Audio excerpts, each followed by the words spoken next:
RL Location Automobile. Pour toutes vos locations de voitures et utilitaires en Guadeloupe, faites appel à RL Location Automobile. Avec RL Location Automobile, réservez en toute tranquillité 7 jours sur 7, 24 heures sur 24. RL Location vous propose une large gamme de voitures et d'utilitaires au meilleur prix sur le site internet www.rl-location.com.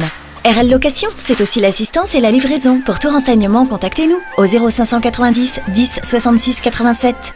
RL Location Automobile, la location en toute simplicité. Guadeloupe, actualité. A entamé une visite officielle en Guadeloupe.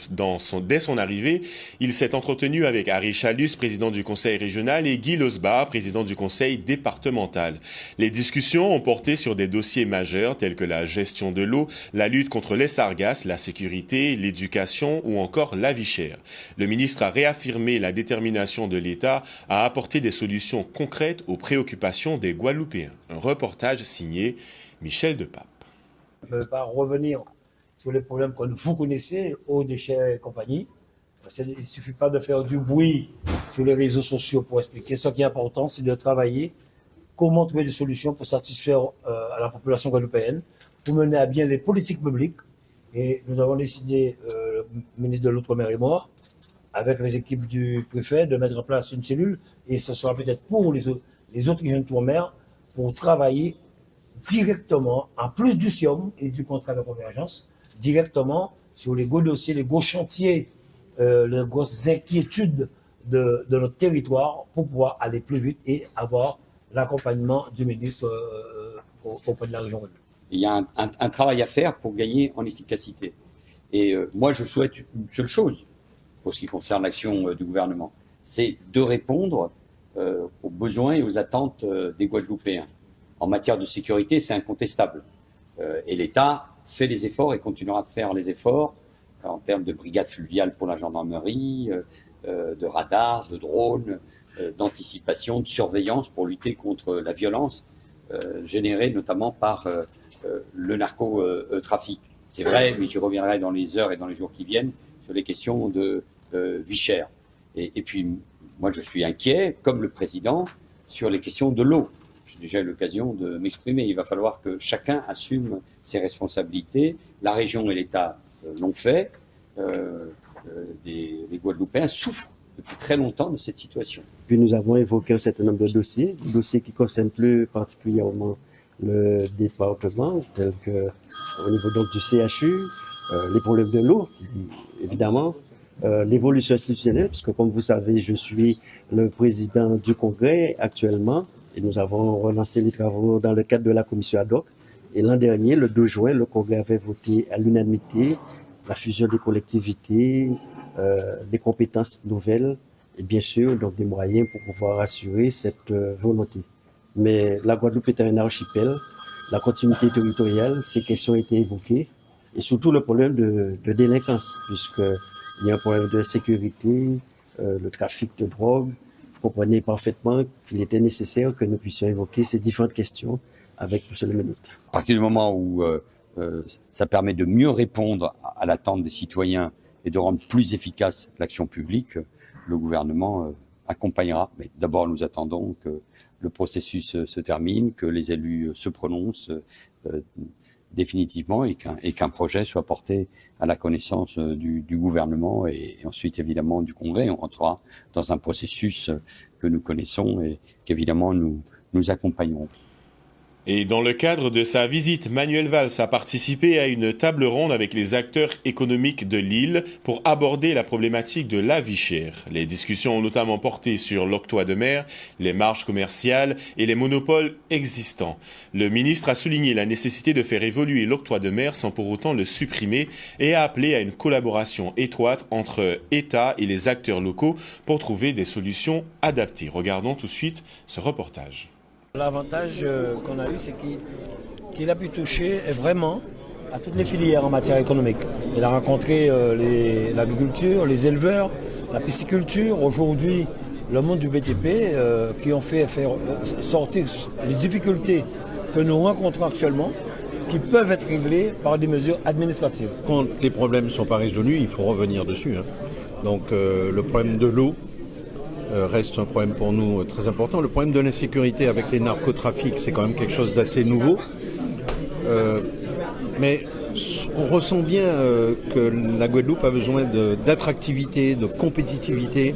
Il faut qu'on attire nos jeunes pour revenir dans le pays, ce qui n'est pas le cas. On a une population vieillissante, on perd 3 000 à 4 000 personnes tous les ans. C'est un effet mécanique du solde de naissance et de décès, et aussi du solde de départ et de personnes qui reviennent, solde migratoire. Et ça, c'est pas bon, parce que imaginez, si vous continuez une dizaine d'années à avoir 3 000 à 4 000 personnes en moins, c'est 30 000 à 40 000 consommateurs en moins.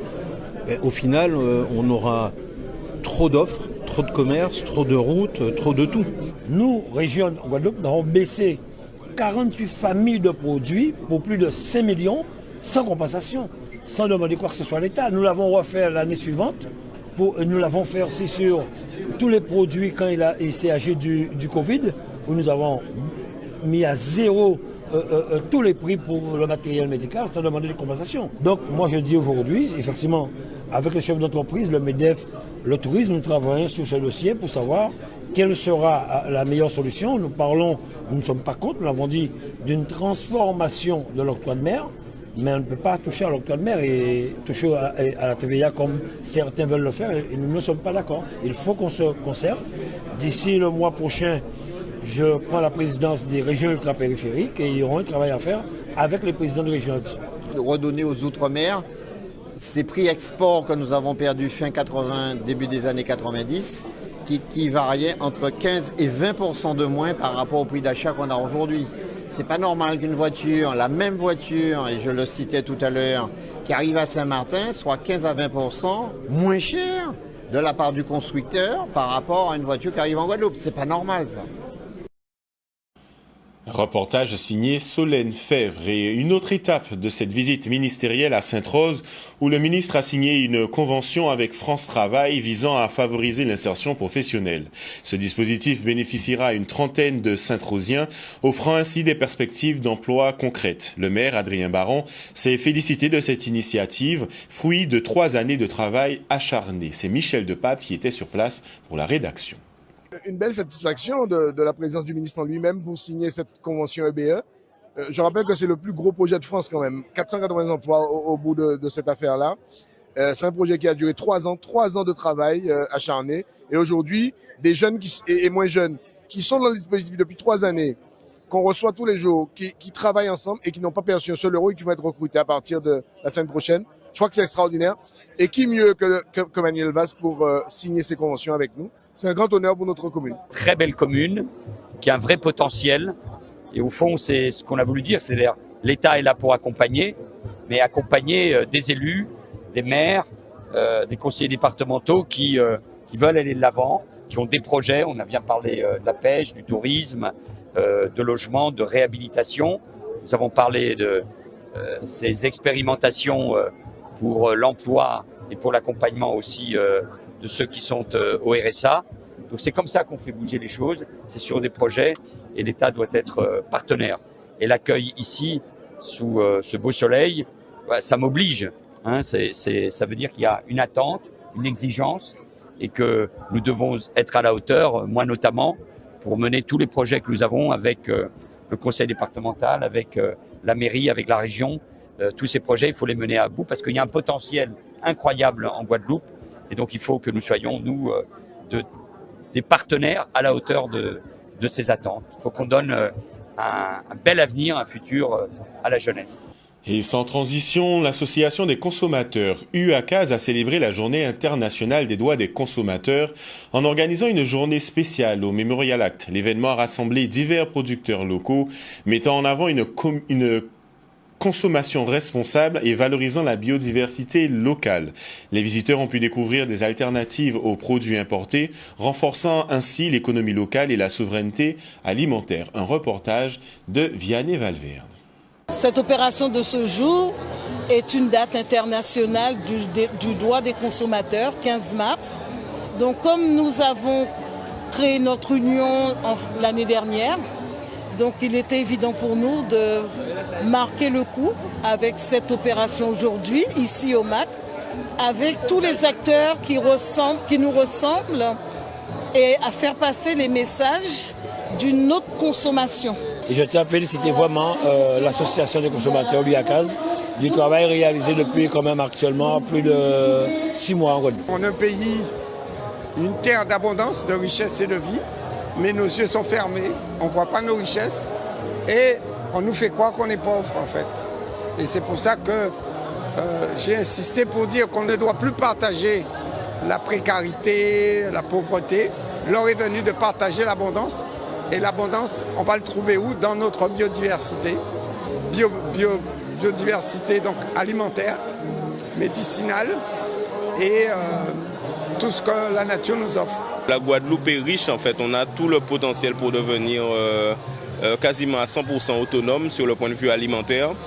Donc consommer local et comme le docteur a dit, redevenez guadeloupéen dans votre façon de consommer puisque nous avons de très bonnes choses, de très bons fruits, de très bons légumes, de très bonnes tubercules, des protéines. On a tout ce qu'il faut pour bien se nourrir ici. Donc voilà, revenir à la nature, revenir aux aliments non transformés. Et c'est meilleur également pour notre santé, en plus d'être bon aussi pour notre porte-monnaie. Je me dis, jour là, bateau peut arriver là, nous ne pouvons pas n'être pour nous passer à manger. Moi qui vous parle, je mange du riz 2 fois par mois, en 7 ans qu'à manger. On voudrait porter le message que oui, c'est possible, on peut consommer autrement, ne serait-ce que ceux qui se rappellent qu'au temps Saurin, il n'y avait pas de bateau qui arrivait, et pour autant, nos parents, ils arrivaient à satisfaire tous leurs besoins avec tout ce qu'il y avait en Guadeloupe. Effectivement, on peut consommer autrement et d'ailleurs, la consommation est un pan primordial du tourisme. Et parlons tourisme avec le lycée hôtelier de Guadeloupe qui a accueilli une journée de promotion et d'orientation dans le cadre de la semaine des métiers du tourisme. Cette initiative vise à pallier le manque de main-d'œuvre dans ce secteur clé de l'économie locale. Les participants ont pu découvrir la diversité des métiers liés au tourisme et les opportunités de carrière offertes. Un reportage de Grégory Laps. C'est une manifestation nationale portée par toutes les institutions, les établissements scolaires, les associations. Chacun peut porter à sa manière. C'est ouvert à tout public. Donc nous avons des collégiens qui ont répondu à l'appel, justement. Les collégiens, parce que ce sont les jeunes de demain qui évidemment, qui s'orientent vers les métiers, soit les métiers du tourisme, les métiers de l'hôtellerie, la restauration ou les métiers de la mer ici présents. Nous avons aussi les lycéens, les demandeurs d'emploi. Donc c'est pourquoi on retrouve la mission locale ainsi que France Travail. Nous avons des périodes d'immersion en entreprise. Donc les demandeurs d'emploi pourront s'essayer au métier de l'aérien. Nous aurons un restaurant éphémère sur Marie-Galante, où là encore ils seront mis en situation, en service et en salle pour préparer donc le repas du jour. Et nous sommes aujourd'hui donc au lycée du Gosier pour renseigner les lycéens et les demandeurs d'emploi présents sur le dispositif Avenir Pro qui permet à tout un chacun de se préparer à s'insérer dans le monde du travail. La semaine des métiers du tourisme, c'est vraiment donner la place aux jeunes, faire en sorte de leur montrer que le tourisme, c'est une filière attractive, c'est une filière dynamique. Il y a 8000 emplois sur le territoire. Donc c'est quand même énorme. Il y a 8000 emplois qui ne sont pas pourvus aujourd'hui sur ce territoire.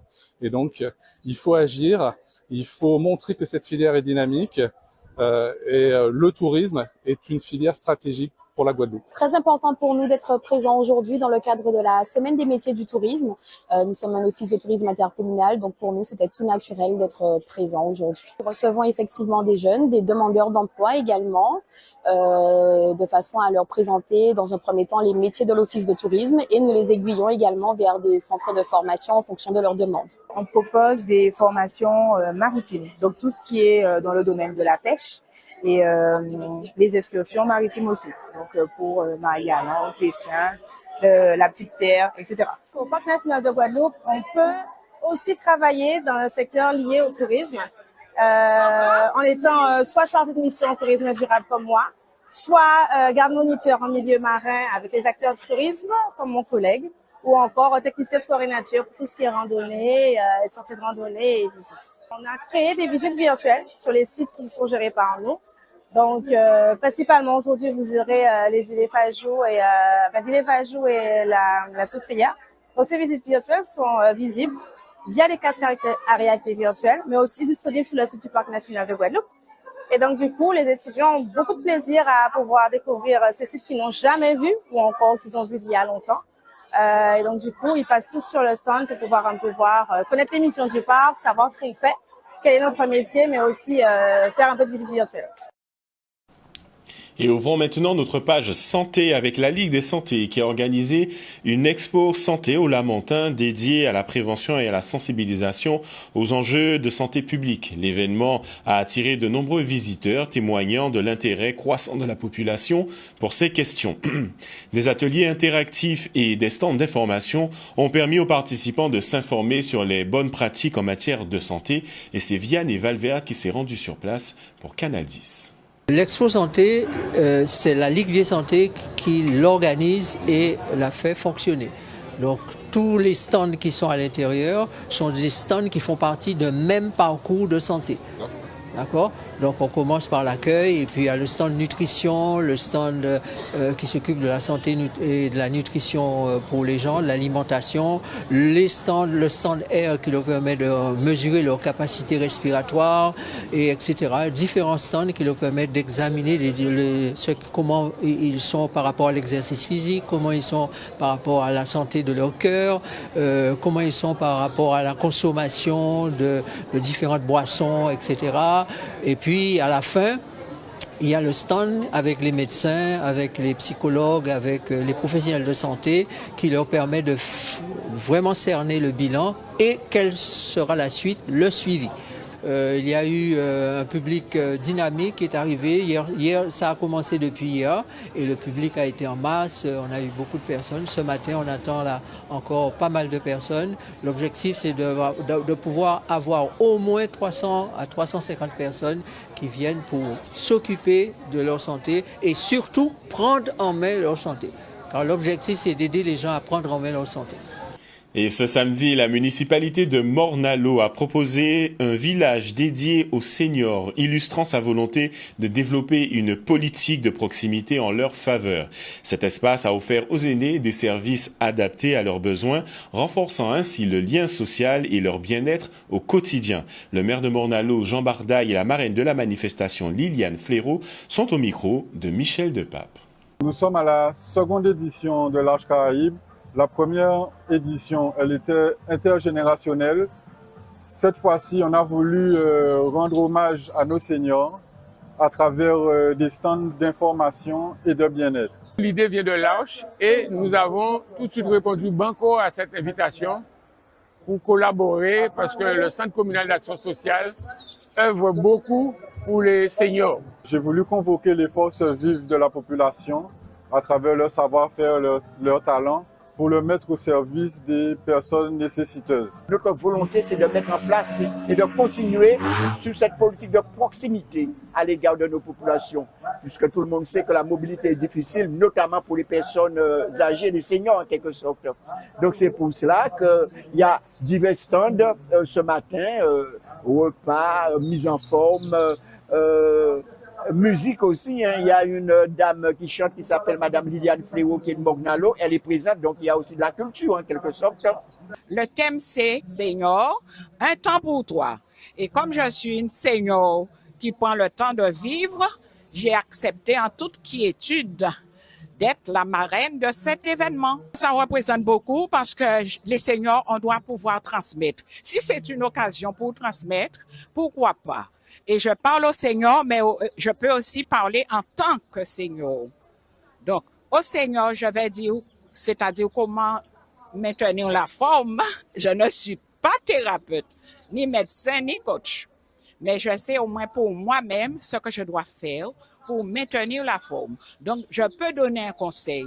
Et aux jeunes, aux plus jeunes maintenant, je dirais la transmission. Et c'est comme cela. J'aime tout le monde, quoi. Outremernews.fr, le site de l'actualité Outre-mer, 24 heures sur 24 et 7 jours sur 7. Retrouvez la chaîne Outremer News sur YouTube.